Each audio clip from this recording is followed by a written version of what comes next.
अध्यक्ष हैं, यहाँ के फायर ब्रिगेड नेता अपने आप को कहते हैं, और डीसी उसको धमका देता है वोट के चक्कर में, वो भी दुमदुमा कर घर में बैठ जाता, बोलता मामले को तुल नहीं दीजिए। मैं बंधु तिर्की जी की बात कर रहा हूँ, कार्यकारी अध्यक्ष है कांग्रेस के। डीसी ने जिस तरह से शर्मसार करने का काम किया है, राज्य सरकार का यदि थोड़ा भी राजधर्म होता तो इस डीसी को अविलंब जो है सस्पेंड करने का काम करना चाहिए, इंक्वायरी बैठाने का काम करना चाहिए। जो कैसे उसने इस पद की गरिमा को ठेस पहुंचाया है, इस लोकतंत्र और इस संविधान को ठेस पहुंचाया है, उसके ऊपर कार्रवाई होनी चाहिए। इसलिए राज्य सरकार के प्रशासन से कोई उम्मीद हम लोग कर भी नहीं रहे, लेकिन अगर उनकी आंख में पानी है, दलित, शोषित, वंचित, आदिवासी महिलाओं के सरकार होने का दम्भ भरते हैं, यदि उनकी आंखों में पानी है तो इमीडिएट उसको काम करना चाहिए। नहीं तो भारतीय जनता पार्टी सड़क से सदन तक अपने लोगों के हक और हकूक की लड़ाई लड़ना जानती है, और उसके लिए हम लोग लड़ेंगे। वाल्मीकि जी बहुत गिड़गिड़ाया सर, बहुत गिड़गिड़ाया, हम लोग के सामने गिड़गिड़ाया, जरा बेटिया को देख लीजिए, जरा बेटिया को देख लीजिए, लेकिन नहीं गया। आप लोग तो जाकर के ये सरकार का जितने भी नुमाइंदे हैं, जितने भी सरकार के अफसर हैं, चाहे वो हजारीबाग डीसी हो, चाहे अपना लातेहार का डीसी हो, ये सरकार का एक पिट्ठू बनकर के काम कर रहा है, एक टूल बनकर के काम कर रहा है। इनकी आंखों में संवेदना नहीं है, और सरकार जिस तरह से संवेदनाहीन है, उसी तरह उसके राज्य प्रशासन के पदाधिकारी भी संवेदनाहीन है, और ये जो है अपने आप को अहंकार के साथ लेकर चल रहे हैं। लेकिन झारखंड की जनता जो है ये सारे विषयों को देख रही है, और जब हम लोग इस विषयों को लेकर के जब जनता के बीच में जा रहे हैं, जनता यहाँ से लेकर सड़क से लेकर सदन तक, ये जनता हुंकार भरेगी और ऐसे लोगों के दम को भी चकनाचूर करेगी, और इस पीड़ित परिवार को न्याय भी दिलाएगी।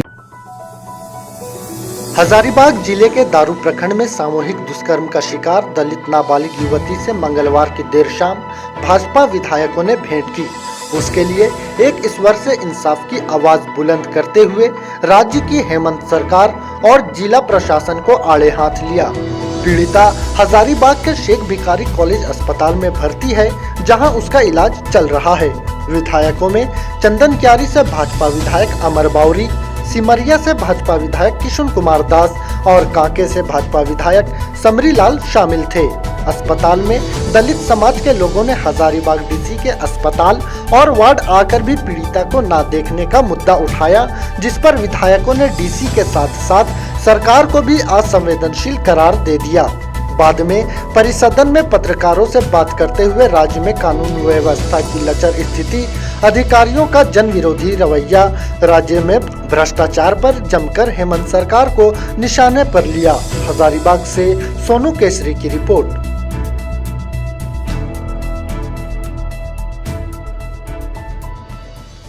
दुष्कर्म मामले में आप लोग आए हैं, तो यहाँ पर मरीज के प्रति क्या कुछ आप ये करने के लिए आए हैं? देखिए, इस घटना की जितनी भी भर्त्सना की जाए, जितनी भी निंदा की जाए, इससे ज़्यादा कुछ अमानवीय घटना नहीं हो सकता है।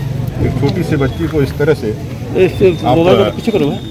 इस तरह से अगर उसका शोषण हो, जितना ब्रुटली यह कार्य किया गया है, उसकी एक जानवर के मानसिकता वाले, कुकृत मानसिकता वाले लोग ही ऐसा कर सकते हैं। एक सब समाज इसको कभी भी टॉलरेट या कभी भी इसको बर्दाश्त नहीं कर सकता है। लेकिन हमको याद रखना होगा कि इस तरह की घटनाएं जब राजधानी दिल्ली के अंदर होती है, तो सारे राजनीतिक दल, सारे लोग जो है उस निर्भया के समर्थन में खड़े होते हैं, और करोड़ों अरबों का जो है उसको मुआवजा, उसके फैमिली को सहायता मिलता है। लेकिन इस बेटी का साहस है कि इसने इस सारी चीज़ों को झेल करके आज पूरे साहस के साथ लड़ रही है अपने मन से भी, अपने मनोबल से भी, और ये सत्ता से, और यह जो व्यवस्था है, जिस व्यवस्था के कारण उसको इतना टॉलरेट करना पड़ रहा है, उससे भी लड़ रही है। आज राज्य की सरकार सिर्फ और सिर्फ दिखावा कर रही है। आज राज्य की सरकार इस बेटी के साथ जो अन्याय, अत्याचार हुआ है, उसके प्रति कोई संवेदना और कोई संजीदगी नहीं दिखा रही है। सरकार को चाहिए था कि इसके परिवार के साथ खड़ा हो। इसके परिवार में जो भाई है, उन जगह पे जहाँ जिस जगह रह रहे हैं, वहाँ पे जो लोगों का जो भाई है, इसके परिवार के लोग जो यहाँ आकर के बैठे हैं, 40-30 लोग, 25 लोग यहाँ लगातार रह रहे हैं। क्यों रह रहे हैं? ऐसा नहीं है कि भाई वो बेटी के साथ खड़ा होकर, वो तो ही है, लेकिन एक डर भी है गांव में रहने का। ये गांव में रहेंगे तो फिर हम लोगों का कहीं इस प्रकार का कोई दिक्कत होगा, हमको जान माल की नुकसान हो सकता है।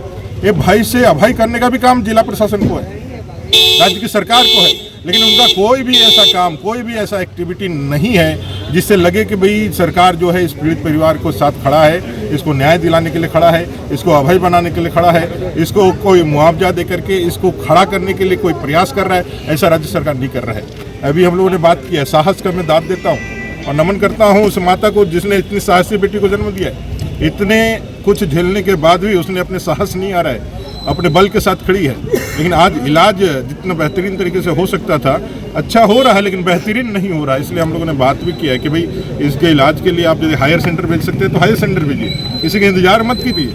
ये आपका नैतिक दायित्व बनता है, ये आपका ड्यूटी बनता है इस बच्ची को बचाना, इस बच्ची को पुनः जिस तरह से वह फिजिकली फिट थी वहाँ तक लेकर के आना। जो मानसिक रूप से जो उसको प्रताड़ना है उसके लिए तो काउंसलिंग और बाकी बहुत चीज़ें चलेगी। ये तो जीवन भर मानसिक जो अवसाद उसके साथ रह गया है, जो मानसिक प्रताड़ना जो उसके साथ झेल रही है उससे तो पूरे जीवन लड़ेगी।